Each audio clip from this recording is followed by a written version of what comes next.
चिरांनि बेंटलाव इउपिपिएल राजखान्थि हान्जानि गुथि गायसननाय सान फालिथाय। बिटिआरनि खुंथाय गोहोआव थानाय इउपिपिएल हान्जाया दिनै गुथि गायसननाय सानखौ चिरांनि बेंटल जांख्रिखां फोथाराव सानसेनि हाबाफारिजों खुंफुंनाय जायो। गिबि हाबाफारि बायदियै आफादनि फिरफिलाखौ बिरहोयो इउपिपिएलनि आफादगिरि प्रमद बर'आ। लोगोसे मुंख्लंफोरनो बिबार बावजेनो आसामनि मन्थ्रि एबा इउपिपिएलनि गायसनगिरि आफादगिरि उरखावगोरा ब्रह्म बिथाङा। इउपिपिएलनि गायसननाय सानजों लोगोसे बिफां फुलि गायनाय हाबाफारिबो बानजायनाय जायो, जेराव बिफां फुलिखौ गायजेनो इउपिपिएलनि लेङाइ मावफुं सोद्रोमा गबिन्द बसुमतारी बिथाङा। दोलोनि गुथि गायसननाय सान आरो बेखौ जोङो बेंटलाव फालिनाय जादों। बेवहाय चिरां जिल्ला आरो चिरांनि गासैबो ब्लक कमिटिफोर, क'क्राझारनि गासैबो जों लोगो नांनानै बेवहाय खुंनाय जादों। आरो दिनैनि समाव आङो मिरुनिफ्राय लानानै जोंनि बुथ कमिटिसिम इउपिपिएलनि साफ्रोमबो बिबानगिरि, दैदेनगिरि आरो सोद्रोमाफोरनो गोसो गोरबोनि गाहाम हामलायनायखौ आं बावहरो।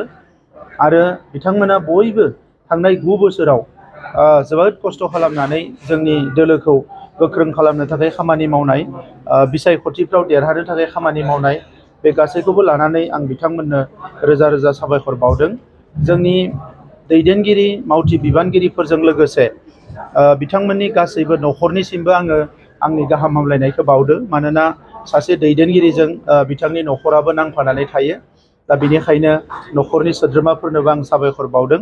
बेजों लोगोसे 2015 मायथाइयाव इउपिपिएल दोलोखौ मानगोनां इउजि ब्रह्म बिथाङा गायसनजेननायनिफ्रायनो बायदिसिना थासारियावबो जोबोद गाज्रि थासारियावबो इउपिपिएल दोलोजों गसंफानाय बड'लेण्ड ओनसोलनि गासैबो आइ आफा रायजो राजानिसिम आं रोजा रोजा साबायखर बावदों। आरो रायजो राजाफोरनि अननाय, रायजो राजाफोरनि फोथायनाय आरो रायजो राजाफोरनि मददजोंनो दिनै इउपिपिएल दोलोआ बिटिआरआव सरकार खुंनायजों लोगोसे जोंहा आसाम एसेम्ब्लियाव एमएलए आरो पार्लियामेन्टआव 2 एमपि जोङो मोननो हादों। आरो जोंनि एमपि, जोंनि एमएलएफोर आरो काउन्सिल जयैनो बिटिआर ओनसोलनि गोग्लैसोनाय माखासे थासारि, बिटिआर ओनसोलनि गोबां समनिफ्रायनो फावसायनानै थानाय माखासे बिथिंफोर, बे गासैखौबो जौगाहोनो थाखाय जोङो खामानि मावदों हर सान। आरो नैबे समाव जोङो रोखायै बुंनो हायो जे 2015 मायथाइनि बै समनि थासारि एबा बिनि उन आरो सिगांनि जि थासारि, बे थासारिया बड'लेण्ड ओनसोलाव गैला। दिनै जोबोद गोजोन फैबाय। 2020 मायथाइयाव जि मोनसे गोजोन गोरोबथा जायो एनडिएफबि आरो एबसु माखासे दैदेननाय आफादफोरनि दैदेननायाव, बेवहाय इउपिपिएल दोलोनि दैदेनगिरि इउजि ब्रह्मनि बिथांनि दैदेननायाव थोंजोङै मदद होनाय जादोंमोन। आरो सरकार दाखांनायनि उनाव दिनै बड'लेण्ड ओनसोलाव बे गासैबो बिथिंफोरखौ लानानै खामानि मावनायलाय दिनै बड'लेण्ड ओनसोला सोलोंथायाव जौगादों, गेलेमु आयदायावबो जथेस्थ' जौगादों। दिनै बेजों लोगोसे रांखान्थि बिथिङावबो आगोलनि जि गेना गोरोन्थि गोनां खान्थि सरकार खुंनाय, बेफोरखौ सोलायनानै जोबोद मोजां मोनसे खान्थि गायसननायजों जोङो रायजो राजानि गोबां खामानि मावनो हादों। बै समाव बिपिएफनि सरकारनि समाव 17 बोसोराव 39,000 न' लुनो हादोंमोन 17 बोसोराव। नाथाय जोङो 4 बोसोरावनो प्राय 3 लाख गोरिब मानसिफोरनि न' लुनो हाबाय, गोबां बान्दोफोरखौ खोनो हाबाय, गोबां फरायसालिफोरखौ फाहामनो हाबाय।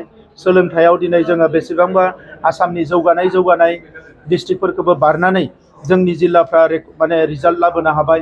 बे गासैबो बिथिंखौ नायनानै लोगोसे बर' माहारिनि गेजेराव जिखिनि आफादफोर दङ, बिसोरनि गेजेराव खामानि मावनाय आरो जौगानायनि बयबो साननो हानाय आरो गुबुन हारिफोरजोंबो गोग्गो सोमोन्दो दानानै जों मोनसे खामानि मावनो हादों। दा नंखायनो इउपिपिएलनि जार्निया जोबोद मोजां मोनसे पजिटिभ लाइनाव थांगासिनो दङ। आरो दिल्लीनि सरकार, दिसपुरनि सरकार बयनिबो लोगो लाफानायाव दिनै बिटिआर ओनसोलखौ आरोबाव गोख्रोङै जौगाहोनो हादों। दा बेनिखायनो नैबे समाव आङो बे गुथि जि गायसननाय सान, बेवहाय इउजि ब्रह्म बिथांजों लोगोसे जोंनि एमपिफोर, जोंनि एमएलएफोर, जोंनि एमसिएलएफोर गासैनोबो आंनि फारसेनिफ्राय साबायखर बावदों। आरो इयुनाव जोंनि जि कमिटमेन्ट, बेवहाय स्ट्रं मोनसे डेम'क्रेटिक मोनसे सुबुं दारा खान्थि गायसननाय आरो लोगोसे जौगानायनि हाबा मावनाय, बे एजेन्डायाव जोङो बयबो खौसेयै गोख्रोङै खामानि मावलांबाय थागोन। सार, रायजो राजानि गेजेराव माबायदि खामानि मावनो सानो आरो माबायदि जाफुंसार जादों आरो लोगोसेनो नोंथांमोना बे खोथा होनाय बायदि मावफुंनो हादों? दिनैसिम जोंनि जि कमिटमेन्ट, बे कमिटमेन्टजोंनो जोङो खामानि मावनो हादों।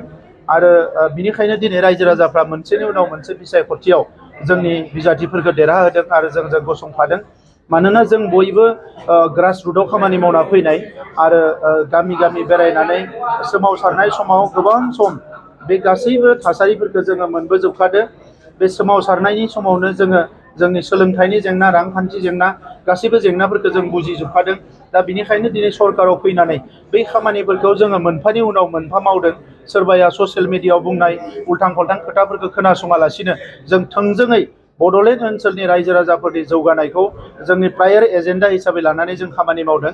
दा नंखायनो बड'लेण्ड ओनसोलनि रायजो राजा बर'जों लोगोसे गासैबो हारिनि रायजो राजाफ्रा दिनै जोंजों गसंफादों आरो इयुनावबो गोख्रोङै गसंफागोन। राजखान्थियाव गावबा गावनि मोनसे एजेन्डा थायो। दिनै UPPLआबो जोंहा एजेन्डा दङ, BJPआबो एजेन्डा दङ, BPआबो थागोन, कंग्रेसआबो थागोन। नाथाय सोर बेसेबां रायजो राजाफोरजों मोजाङै खामानि मावनो हागोन, रायजो राजाफोरनि बिसास आरो फोथायनाय आरो अननायखौ मोननो हागोन, बिसो गिदिर बाथ्रा। दा नंखायनो BJPआ दिनै गावसोरनि एजेन्डाखौ फोसावदों, जोंबो गाबोन समफोर गावसोरनि एजेन्डाखौ जोङो फोसावगोन।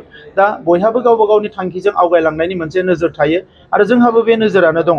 बेराफारसेथिं बिथाङा सिडली समस्तियाव जोंनि बिजाथिखौ देरहाहोनो थाखाय BJPनि बिबानगिरिफोरखौ बिथाङा बिथोन होदों। दा बिनि थाखाय आं बिथांनो साबायखर बावो। सिडली समस्तिनि जोंनि बिजाथिया 60,000निख्रुइ बांसिन भट लानानै देरहानो हागोन, बियो रोखा जाबाय। माला फोसावगोन? थाबैनो फोसावगोन।